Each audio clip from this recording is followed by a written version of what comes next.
sekaligus pembentukan komunitas belajar, pemanfaatan komunitas belajar dan itu untuk meningkatkan literasi dan numerasinya. Ini selemah kan numerasi sama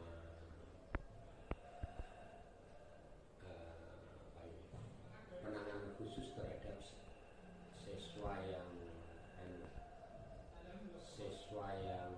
berkebutuhan orang mempunyai bakat istimewa.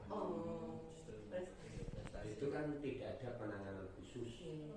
Mestinya anak-anak yang punya bakat istimewa itu ada penanganan secara khusus untuk semakin tersalurkan lagi. Dibanding sekolah lain sih kita memang jauh di atasnya, tapi untuk numerasinya kita tuh masih lama. Kalau literasi, kemudian budaya sekolah, ditambah lagi yang ini guru, ya berdasarkan survei karakter dan lingkungan itu, guru itu masih belum merasa memiliki deskripsinya. Guru belum merasa memiliki sekolah itu sebagai miliknya. Jadi hanya merasa pada saat mengajar tok. Di luar itu tidak begitu peduli. Mayoritas guru seperti itu. Jadi yang perlu diperbaiki. Ya ada beberapa sih. Jadi rapor pendidikan itu kan walaupun kita itu sudah baik misalnya, tapi kan masih ada beberapa kegiatan di sekolah yang perlu kembali ditingkatkan, terutama untuk numerasi. Jadi memang itu sangat diperlukan. Ya ini monggo kok dengan mengadakan diseminasi, pengimbasan, biar dicari hari-hari kira-kira di nopo gitu. Ini Pak, jadi rencana kami, promosi kami itu kita mencakup seluruh guru, karena kami berempat dengan materi yang sama. Kalau hanya sistem seperti kemarin angkatan Ibu Nena kan mesti nanti akan bosan. Cuma dengan 10 orang kita kasih berempat materi sama, akhirnya kami kemarin rapat, ya itu sudah kami bagi jadwalnya. Kalau memang nanti disetujui itu tiap kelas, jadi tiap kami setiap calon guru penggerak itu membawai 11 nanti. 11 guru sudah, ya, itu sudah pas, bagus. Yang minus kados Bu. Nah, rencana kami memang minggu depan itu hari Selasa dan Rabu. Jadi kami cuma minta waktu 1 jam. Satu jam belajar. Nek 1 jam itu misalnya digawe dino apa ya? Nek dino Senin kan libur. Cuti bersama. Waktunya kudu cepet ya. Dalam minggu depan. Soalnya mau ditumpuk. Ya ini ngature supaya orang ganggu Pelajaran. Memang jamnya dikurangi. Tapi nanti kita tidak bersama-sama kok Pak. Jadi Apa gitu ya? Saya ruang-ruangan gitu. satu hari itu kita dua sesi. Sesi pertama itu jam 8 sampai jam 9. Sesi kedua itu setengah 10 sampai setengah 11. Gurunya jadian lho. Ya dereng Pak, makanya kita lihat Jadi Kan berarti kok ana kosong jam gitu. Nah, gini, makanya kita misalnya dikurangi jam itu. Kan waktunya jalan beri sampai hari apa? Duduknya tanggal Mbak duduknya kapan? ya jadi kita Februari itu sudah 8 Februari itu Sudah mengumpulkan ya? sudah mulai Sudah mulai Satu mau dua. PI 1 awal Februari tanggal 1. Lah misale itu kan gini. Ini secepatnya gitu. Minggu depan iki. Nanti mulai Selasa jamnya dikurangi. Dikurangi katakanlah pirang jam. 30, 40 dikurangi 5 menit. Terus terus setelah itu digunakan nek sing ora melu kegiatan ya tidak masalah. Wis sekolah daerah administrasi apa-apa yang ikut kegiatan. Jadi ini berempat kan mulai Selasa, Bu. Satu hari 2 orang Pak. Jadi. Ya ini kalau yang berapa ya sehari 1. Kalau gitu. Misalnya anak itu kalau dikurangi 5 menit jane iku baline 5 kali 8 40 Kalau menit. jam 1 kurang 20. ya jam 1 kurang 20.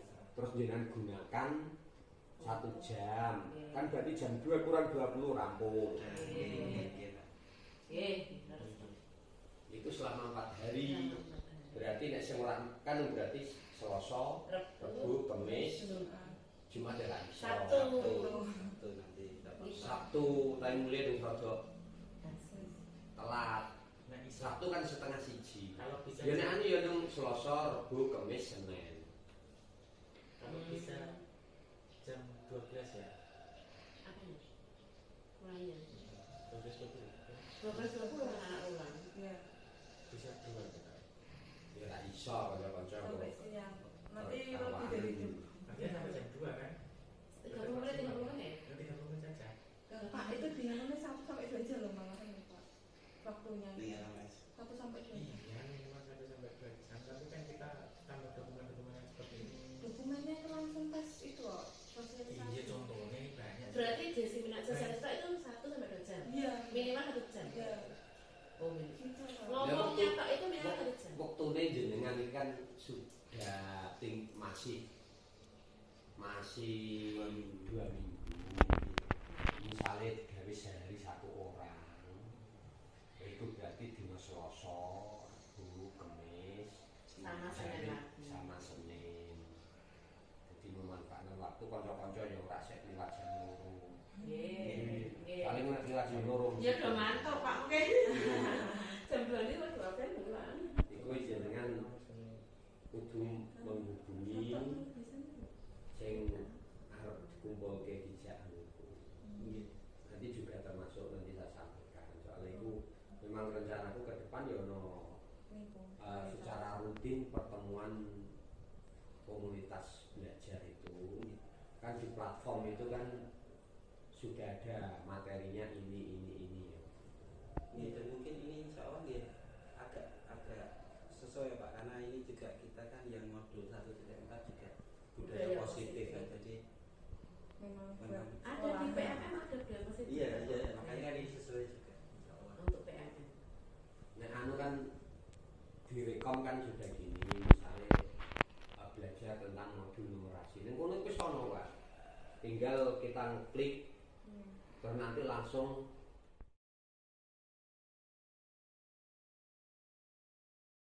Bismillahirrahmanirrahim. Assalamualaikum warahmatullahi wabarakatuh. Alhamdulillahirabbil alamin wa bihi nasta'in ala umuri dunya waddin. Wassalatu wassalamu ala asyrofil anbiya'i wa mursalin sayyidina wa maulana Muhammadin wa ala alihi washabihi ajma'in. Amma ba'd. Yang terhormat Bapak dan Ibu guru yang hebat-hebat yang sudah berkenan hadir di acara ini. Sholawat pertama-tama marilah kita panjatkan pujian dan puji syukur kehadirat Allah Subhanahu wa taala. Syukur alhamdulillah kita semua diberi kesehatan sehingga kita bisa berkumpul di ruang multimedia ini. Sholawat ma'asyalam kita haturkan kepada junjungan Nabiullah Nabi besar Muhammad sallallahu alaihi wasallam yang kelak nanti kita tunggu syafaatnya di yaumil kiamah. Amin Allahumma amin. Di sini saya mengucapkan permohonan maaf yang sebesar-besarnya sudah mengganggu waktu Bapak dan Ibu guru semuanya yang sudah sudi kesini untuk acara diseminasi tentang aksi nyata modul 1.4 tentang budaya positif. Sebelumnya mungkin biar agak pembeda, kita mungkin bisa nyanyi dulu ya, nonton. Ya, Semoga lagu ini bisa menjadi penyemangat kita semua gitu. Nah, ya. Sambil kita memahami setiap liriknya.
Terima kasih semuanya.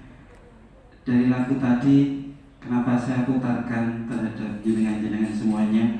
Saya yakin kita di sini karena memang jiwa kita itu kuat. Kita di sini karena kita itu sebenarnya manusia kuat, manusia hebat. Karena kalau kita tidak kuat, kalau kita tidak hebat, kita tidak mungkin menjadi seorang guru. Nah, kenapa tadi saya putarkan? Karena apa?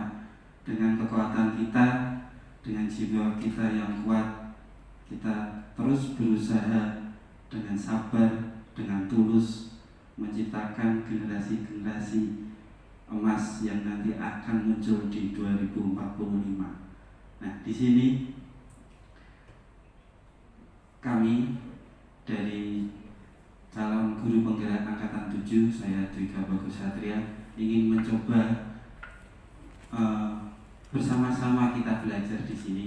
Di sini, mohon maaf, bukan saya menggurui, bukan saya sebagai tutor, tapi di sini kita berdiskusi bersama, kita belajar bersama tentang budaya positif, di mana kita menyebarkan pemahaman dan pengalaman penerapan positif.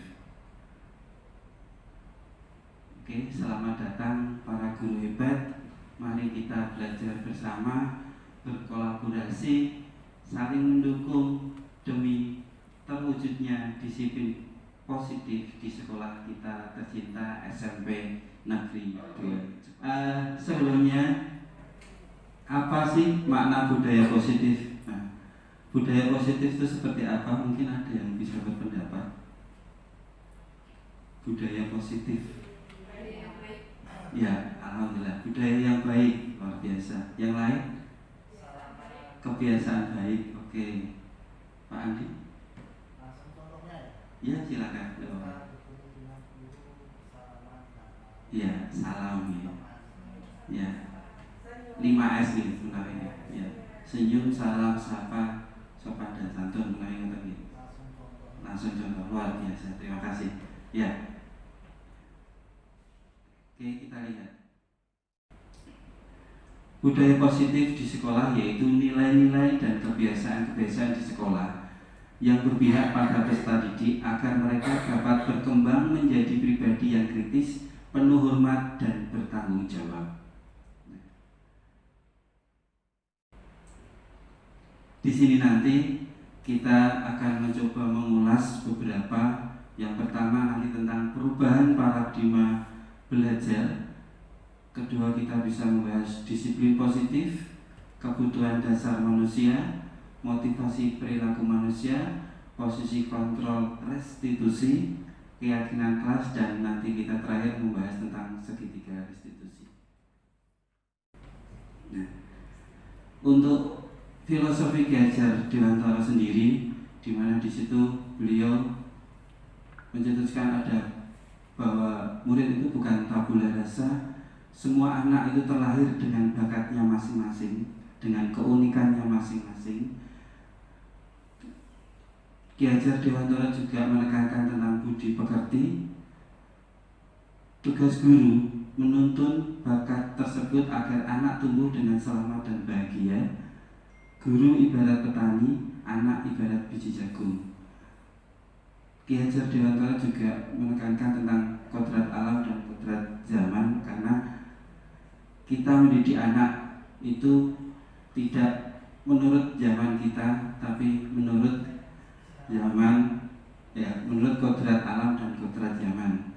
Jadi kalau memang sekarang ya kita mencoba untuk sesuai dengan kodrat murid kita masing-masing. Ya. Yang terakhir, berpihak pada anak. Jadi jangan paksakan anak harus sesuai dengan kemauan kita, tapi kita mencoba memahami kemampuan karakter murid-murid kita. Nah, tentang perubahan paradigma. Untuk membangun budaya yang positif, sekolah itu perlu menyediakan lingkungan yang positif, aman, dan nyaman agar murid-murid mampu berpikir, bertindak, dan mencipta dengan merdeka, mandiri, dan bertanggung jawab. Lazimnya, disiplin dikaitkan dengan kontrol. Dalam hal ini, kontrol guru dalam menghadapi murid-murid kita. Jadi, kita di sini tuh sebagai fasilitator dan sebagai kontrol. Ya, jangan sesekali kita memaksakan kehendak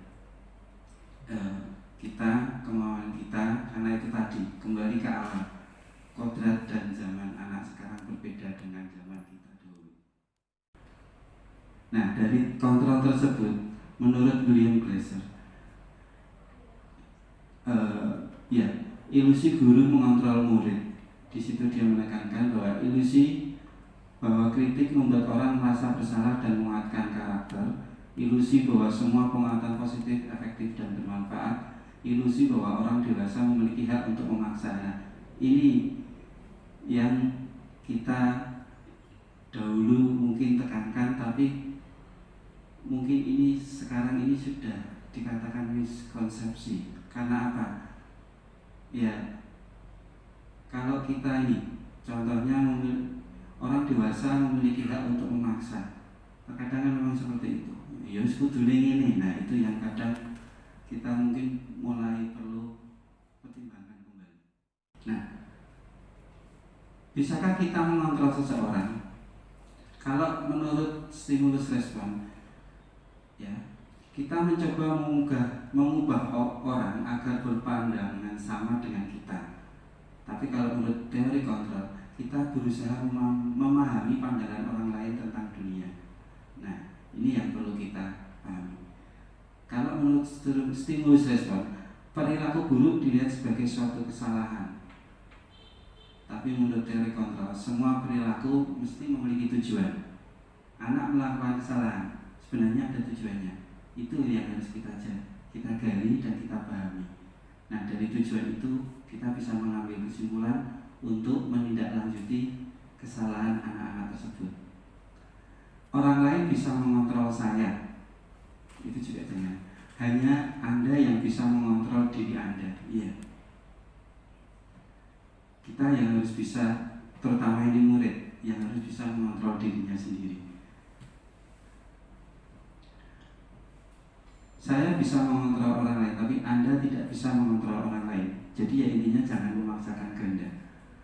Pemaksaan ada pada saat bujukan gagal. Nah, biasanya kan ketika gagal, kadang bagaimana caranya kita terus memaksakan kehendak, memaksa seseorang kan seperti itu.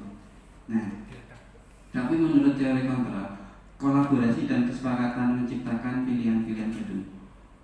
Nah, yuk kita berkolaborasi, karena dengan berkolaborasi, dengan kita melakukan kesepakatan, saya yakin itu akan bisa menciptakan suasana yang enak, kondusif. Hilangkan model berpikir menang dan kalah, tapi silakan kita berpikir model berpikir tentang menang dan menang.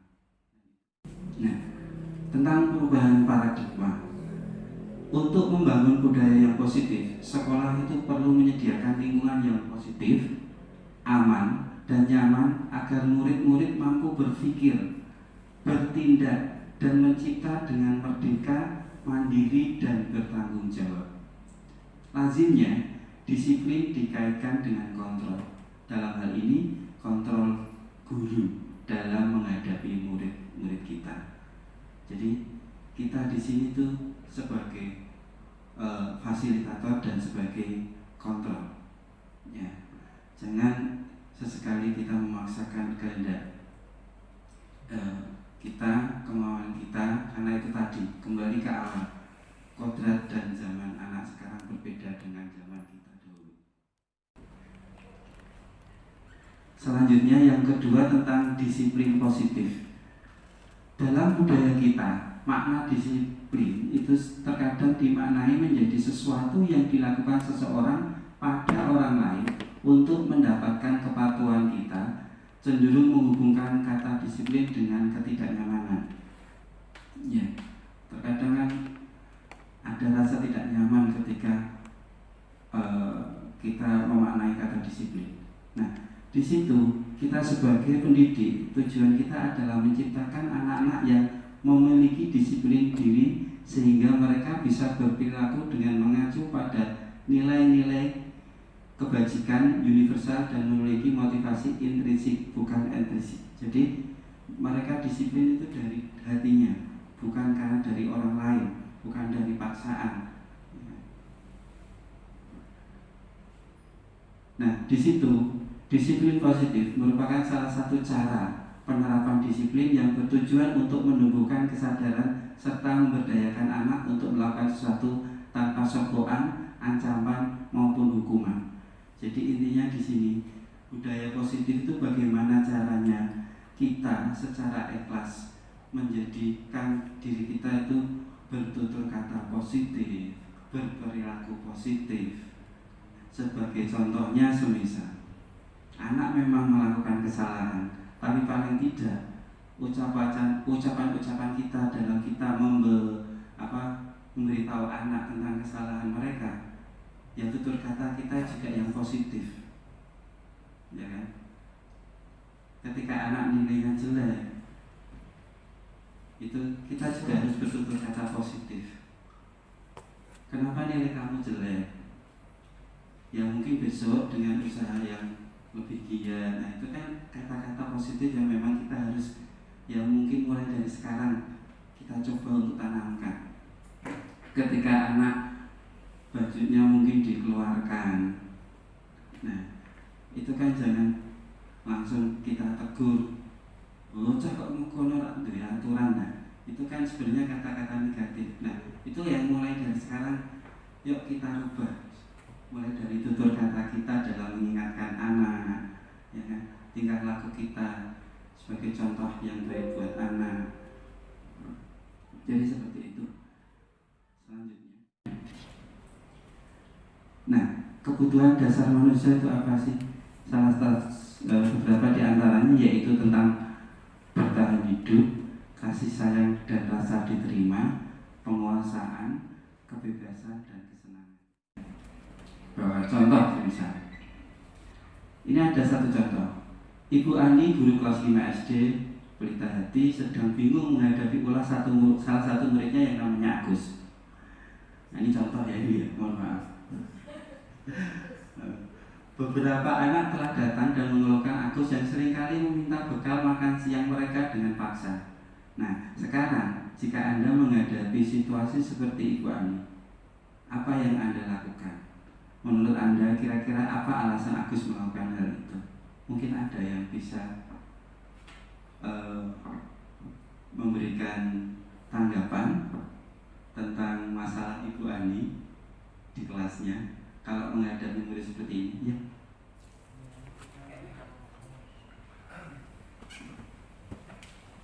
Assalamualaikum warahmatullahi wabarakatuh. Kalau menurut saya itu yang namanya Agus itu kan melakukan suatu kejahatan itu karena dia lapar. Ya, jadi pertama kita kasih makan dulu. Setelah kita kasih makan baru kita nasihati. Kalau perbuatan itu tidak baik, nah dia bisa meminta bisa ngomong sama guru, Bu saya belum sarapan, tidak punya uang, bisa minta solusi pada guru, gitu. Terima kasih, luar biasa sekali Pak. Iya. Semoga banyak guru-guru yang bisa menjelaskan seperti ini dengan kita, memberikan sarapan pada murid-muridnya ketika muridnya lapar yang tadi. Iya. Oke, alhamdulillah. Ditambahi dengan susu, ya Pak. Itu alhamdulillah sekali, Pak. Oke. Iya. Oke, terima kasih. Iya, luar biasa. Mungkin ada yang lain, tanggapan yang lain, monggo.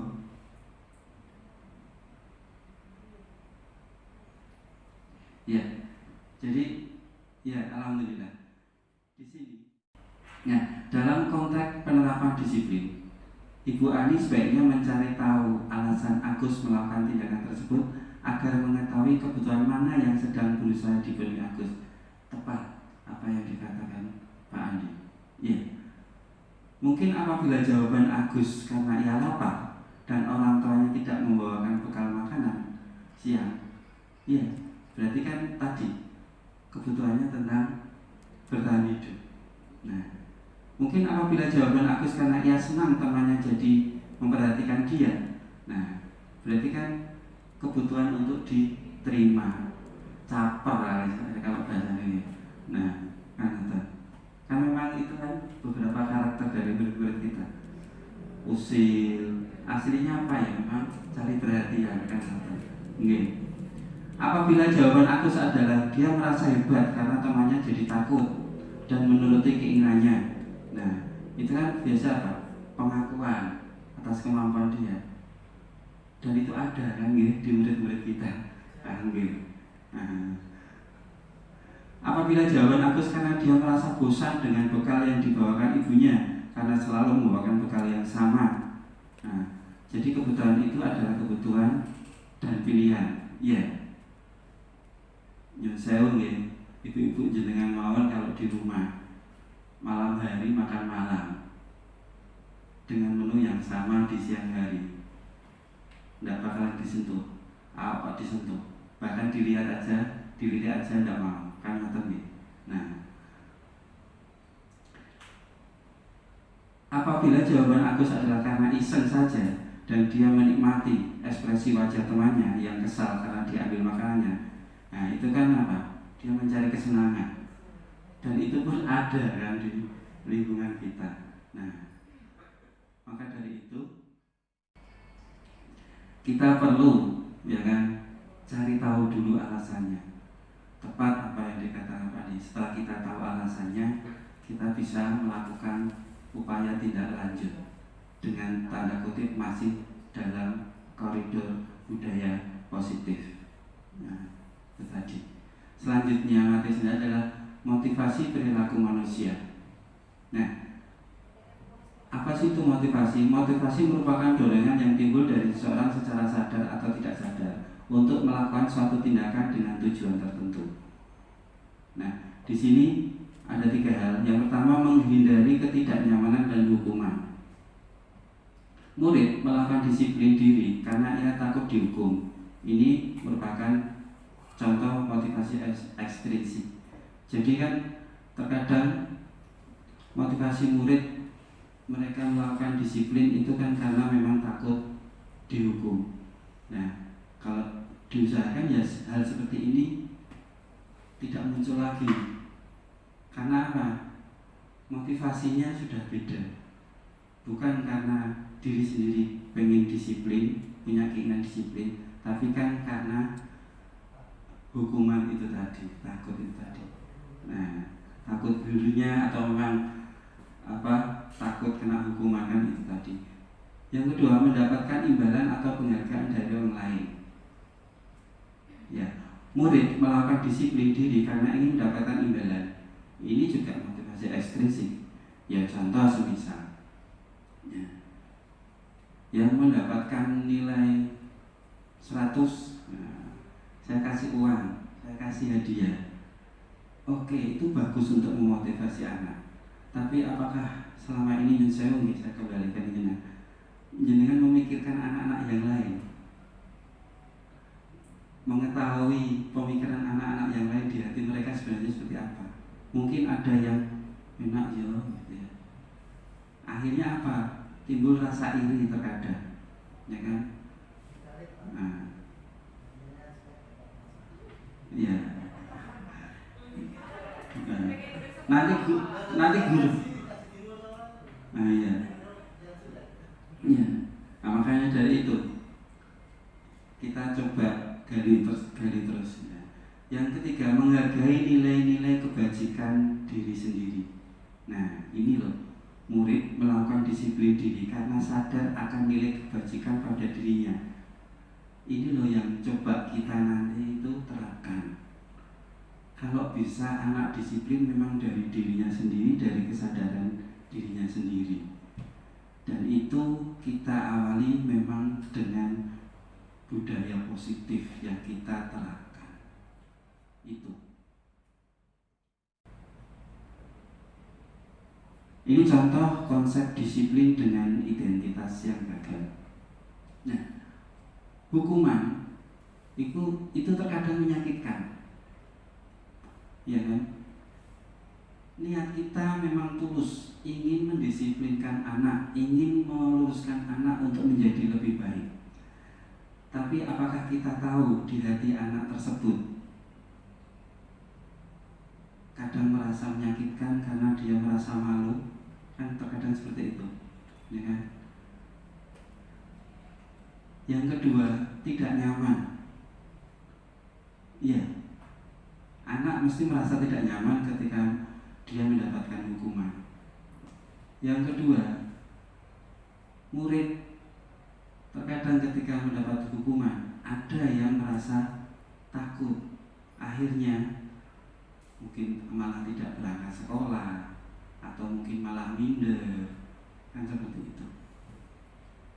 Nah, hukuman itu kan sistemnya memang memaksa. Padahal anak zaman sekarang mayoritas pada tidak mau dipaksa. Nah itu. Karena dari hukuman tersebut, nah terkadang anak atau murid justru menyembunyikan kesalahannya, ya kan? Terus selanjutnya ada yang menjadi rendah diri. Nah itu. Terus ketika penghargaan, kita memberi reward terhadap anak, terkadang justru malah kurang efektif atau tidak efektif, merusak hubungan karena merasa alah kamu yang kasihi sama gurumu, saya tidak. Akhirnya malah timbul gap, ya kan? Pilih kasih, ya benar apa yang dikatakan buat tiga. Pilih kasih makanya bencimu api. Nah, terkadang akhirnya kan malah muncul budaya negatif, malah bukan budaya positif. Nah, mematikan kreativitas. Iya, lemahnya kreativitas anak. Mungkin salah satunya juga faktor itu tadi, ribet. Ya kan? Akhirnya malah yang penting mengumpulkan, yang penting menggambar, gitu ya. Selesai. Paling nanti yang itu aja. Anak akhirnya ya walaupun mohon maaf ya, secara kualitas mungkin beda dengan yang memang lukisannya atau kreativitasnya bagus. Tapi akhirnya untuk kita mencoba anak yang kurang dalam kreativitas ini untuk menjadi kreatif itu kan akhirnya kita lebih berusaha anak tersebut kan akan berusaha untuk malas-malesan karena ya itu tadi tidak ada penghargaan, tidak ada karena adanya penghargaan akhirnya mereka merasa itu tadi. Selanjutnya menghukum dengan sistem ranking yaitu tadi, yang pintar kayak dia, sementara ya dia kan merasa akhirnya loh berarti hanya aku kurang pintar. Kalau anak itu sadar dia ingin berusaha pintar, tapi terkadang kan kita juga perlu memikirkan anak-anak yang kadang rendah diri terus. Berarti aku raiso ya, itu yang perlu kita hindari. Nah, merampas hak menghargai dirinya, ya. Akhirnya kan terus mereka, padahal kita mencoba satu persatu kita didik, kita hargai, tapi akhirnya mereka sendiri yang merendahkan dirinya sendiri. Yang lain, konsep disiplin dengan identitas yang sukses. Contoh ketika kita mencoba tentang konsekuensi. Ya, konsekuensi itu bisa menjadi penguatan walaupun dalam jangka pendek. Dengan konsekuensi perlu monitoring berkelanjutan. Dengan konsekuensi nanti mesti ada stimulus dan respon. Dengan konsekuensi murid bisa menghormati peraturan. Dengan konsekuensi terkadang memang masih ada kehilangan waktu untuk merenungi kesalahan. Nah, selanjutnya ini yang paling kita nanti tekankan, restitusi. Apa sih itu? Nanti akan ada penjelasan. Karena dari konsep disiplin dengan restitusi, murid itu nanti bisa bertanggung jawab untuk perilakunya. Fokus pada pemecahan masalah. Murid menghormati dirinya dan orang lain.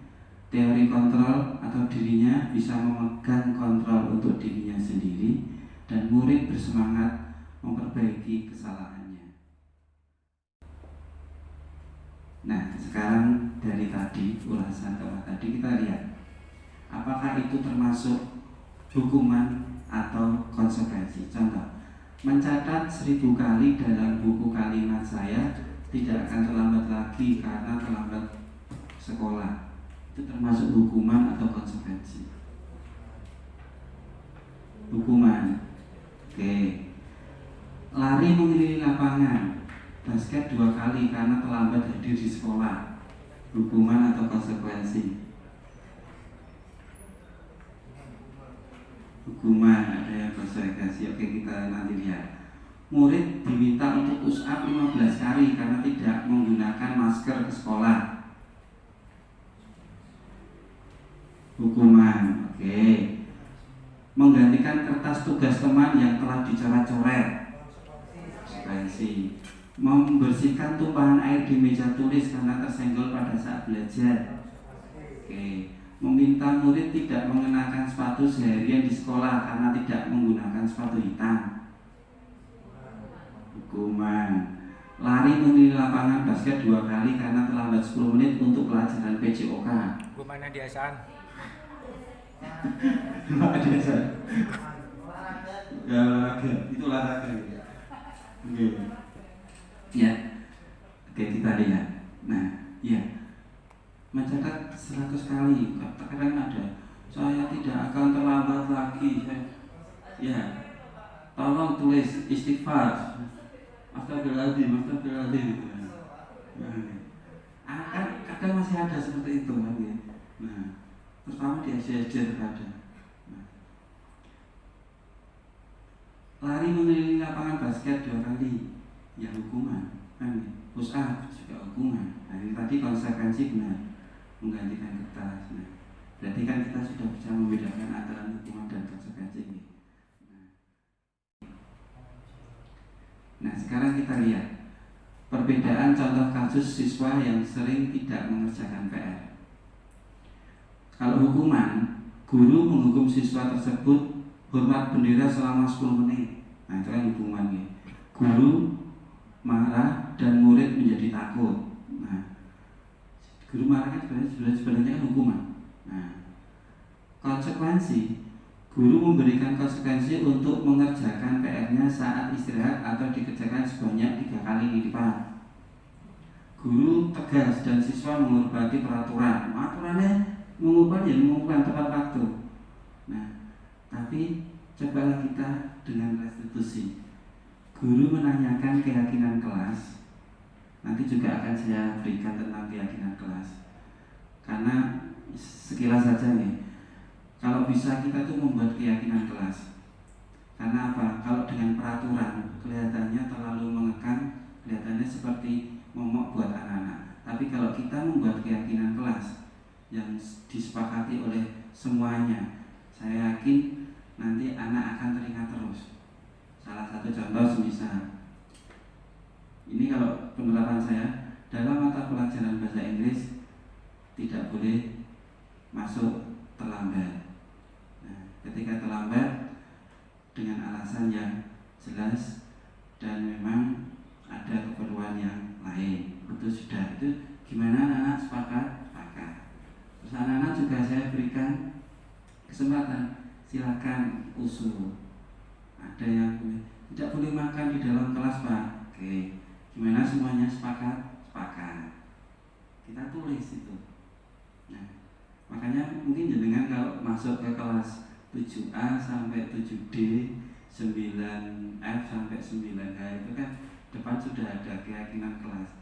Nah itu memang saya suruh berdiskusi, berkolaborasi, dan hasilnya saya suruh tempel di depan. Dan ketika ada beberapa anak, justru alhamdulillah bukan dari saya yang mengingatkan, tapi dari anak-anak itu sendiri. Ayo keyakinan kelas kita itu apa? Ya, akhirnya pada saling mengingatkan. Nah, sebelumnya kita lihat 5 posisi kontrol kita. Sebenarnya kita itu sebagai apa sih? Sebagai penghukum, atau sebagai pembuat merasa bersalah, atau sebagai teman, atau sebagai pemantau, atau manajer. Sambil melihat kurang gitu.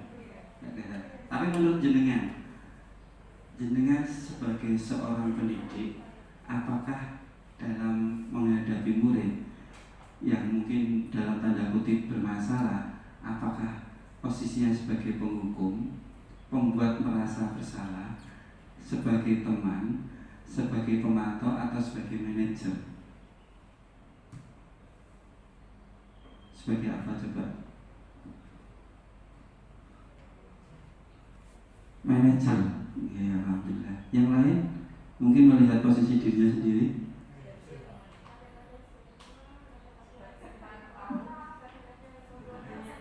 Iya. Komplit ya. Iya. Iya. Tanpa membohongi diri kita sendiri, sebenarnya semuanya ini ada di diri kita sebenarnya.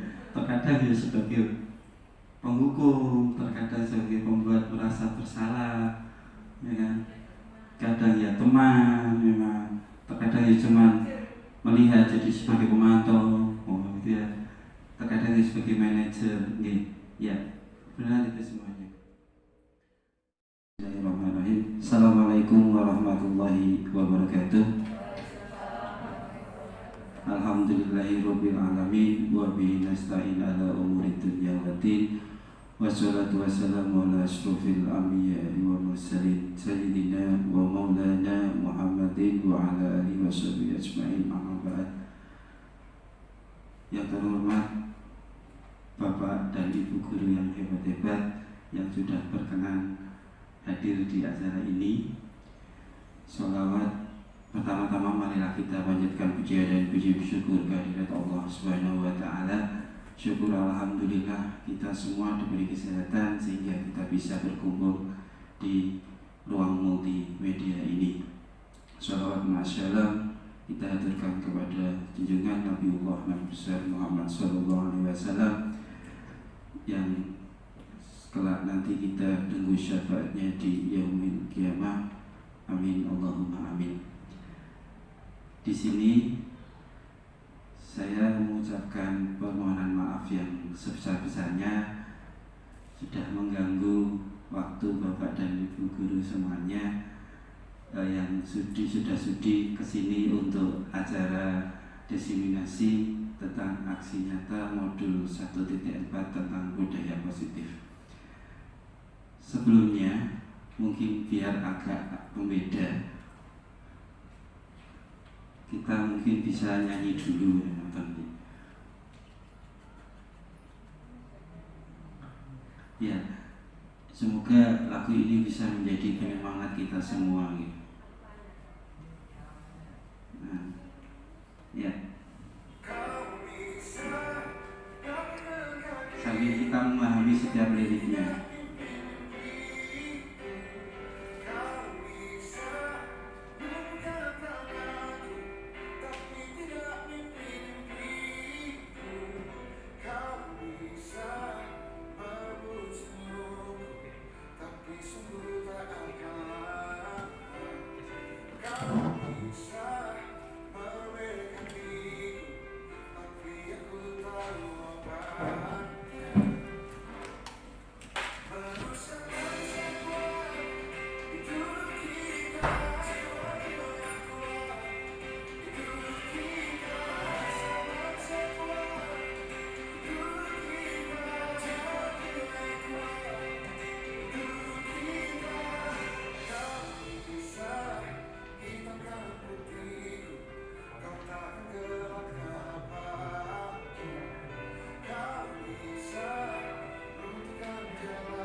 Selamat pagi anak-anak semuanya. Pagi. Bagaimana kabar kalian? Baik. Alhamdulillah kita bertemu lagi di semester kedua ini, di semester genap ini. Nah, sebelum kita arungi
tidak boleh saling membuli dan berkata tidak senonoh. Gimana ini? Soalnya terkadang ada itu yang saling panggil memanggil orang tuanya, itu kan sama aja membuli. Oke ya, setuju ya? Setuju. Kan kita sudah punya 3 kita. Yang keempat, ya, Selalu menjaga kebersihan kelas. selalu menjaga kebersihan kelas. Nah, ini perlu. Kalau kelas kotor kan gak nyaman ya. Jadi harus kita menjaga lingkungan kelas kita itu selalu bersih. Oke ya, setuju ya? Assalamualaikum warahmatullahi wabarakatuh. Mohon maaf kepada guru yang sedang mengajar di kelas. Panggilan untuk Dita Aruna Agasta kelas 8F untuk segera ke ruang TU. Sekali lagi, panggilan. Yang tadi semua ya, selalu menjaga kelas. Oke, yang kelima. Dilarang bermain handphone tanpa seizin guru. Ya, walaupun kita boleh dengan menggunakan fasilitas handphone, tapi kan dalam proses belajar mengajar kan perlu tertib, tidak terus handphone itu dipegang terus. Bagus ini tadi. Setuju enggak? Setuju. Oke, dilarang bermain handphone tanpa izin guru. Oke, ini semuanya. Oke, yang keenam, ya. Dilarang tidur di dalam kelas. Dilarang tidur di dalam kelas. Oke. Nah, yang biasanya begadang karena main apa itu? Game Mobile Legends FF dari teman-temannya. Nah, itu dampaknya ya gitu. Nanti ngantuk nih kelas guru. Nah, itu kan juga nggak baik. Pelajaran nggak bisa diterima. Akhirnya nilai kurang. Nah, saya itu kan kita sepakati jangan tidur di dalam kelas. Setuju semuanya ya? Setuju. Ketujuh. Ada yang lain? Oke, kata. Tiket harus 2 kali sebelum pelajaran dan setelah pelajaran. Nah, oke, ini tiket itu memang kan harus dilakukan karena itu kewajibannya, karena sudah ada jadwalnya harus dilakukan. Biasanya oleh anak-anak yang nggak ada yang mengingatkan, setelah bel pulang langsung hilang. Nah, sepakati ya. Oke, kakak. Ini kamu jauh. Oke, itu. Bapak. Tidak boleh terlambat mengumpulkan tugas. Tidak boleh terlambat mengumpulkan tugas. Semua mapel, ya. Karena apa? Terkadang nilai itu tidak hanya hasil dari kalian mengerjakan, tapi hasil dari kalian praktek itu juga terkadang ada nilainya. Sama-sama benar semua. Kalau itu tugas, terkadang satunya bisa saja nilai 9, satunya terkadang bisa nilai 8. Karena apa? Karena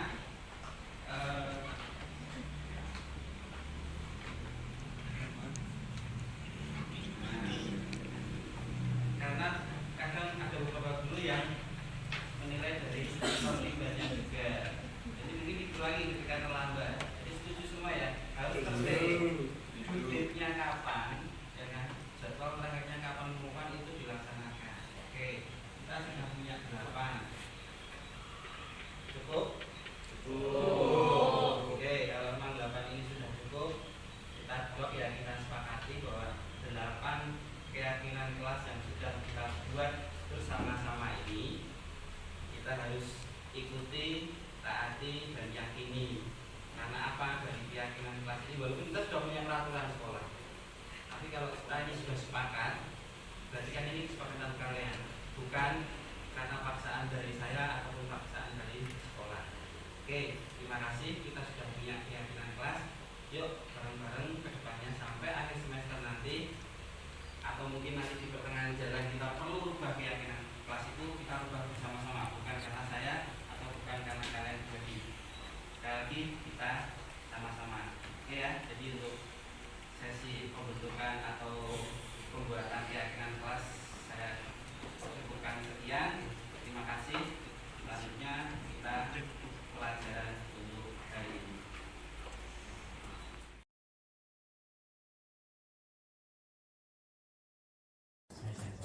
Terima kasih pada teman-teman guru CGP ini telah melakukan diseminasi, melakukan pengimbasan pada teman-teman terkait dengan budaya positif di sekolah.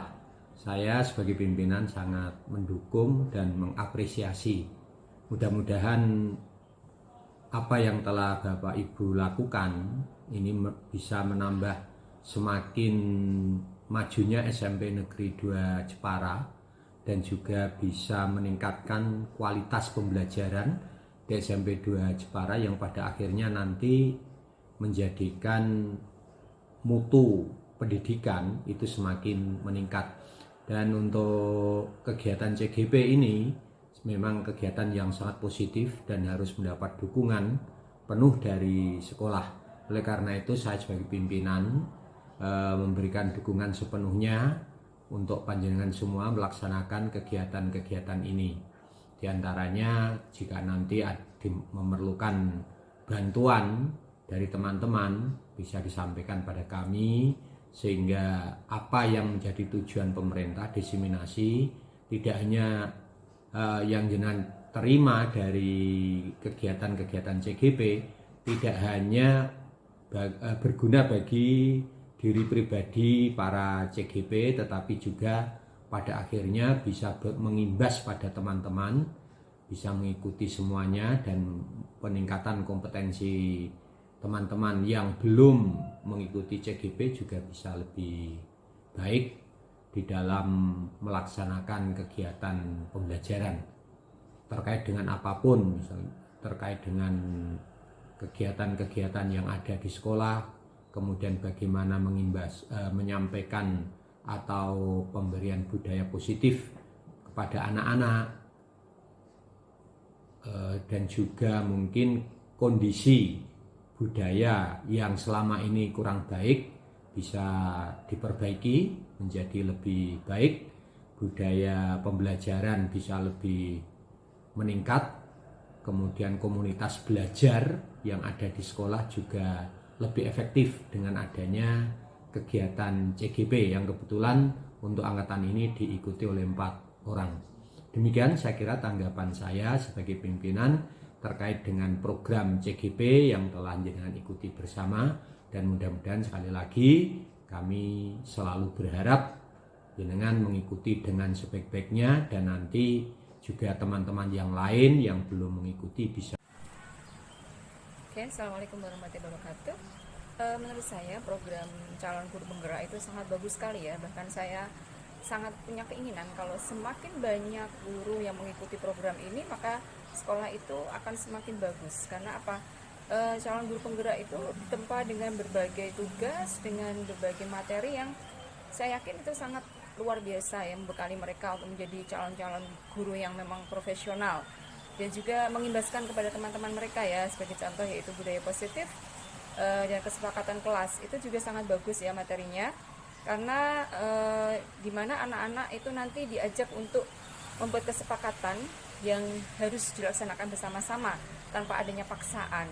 Nah, materi ini juga membuka wawasan saya secara pribadi dan mungkin beberapa teman guru yang lain yang mungkin selama ini menganggap bahwa guru itu membuat peraturan sendiri ya. Kita buat peraturan A, B, C dan sebagainya, kemudian anak-anak harus manut.